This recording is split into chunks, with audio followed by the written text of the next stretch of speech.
পড়ো এরপর থেকে। এই দেখো এবার উপর দিকে যাচ্ছে, আমার টেনশন আছে, আমার তো স্টপ লস এখানে লাগানো আছে, আমার তো স্টপ লস এখানে লাগানো আছে।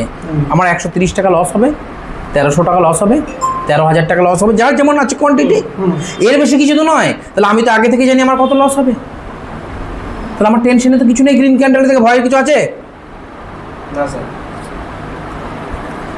ট্রেড তোমাদের করতে হবে, নাহলে হবে না, শিখতে পারবে না। ক্লাস চলাকালীন ট্রেড করে করে শেখো।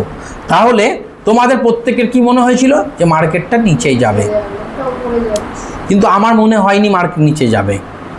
কেন স্যার? কারণ এখানে কোনো কনফার্মেশন নেই মার্কেট নিচে যাবে, কারণ এত বড় প্রফিটের পর একটুখানি কারেকশন করতে হয় মার্কেটকে, এটা কারেকশন ফেজে ছিল। আমার মনে হয় ওখানটা রেজিস্ট্যান্স ছিল না। না, রেজিস্ট্যান্স আছে, রেজিস্ট্যান্স থাকলে যে মার্কেটকে নিচে নামতে হবে কোনো মানে নেই।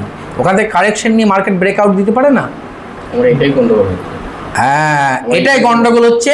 এই গন্ডগোল তোমাদের। আচ্ছা, কার কার সাথে এমন ঘটছে, কার কার সাথে এমন ঘটছে যে তোমরা যখনই এন্ট্রি মারছো প্রথমে স্টপ লস হিট হচ্ছে, দিয়ে তোমার দিকে আবার মার্কেট যাচ্ছে? কার কার সাথে হচ্ছে?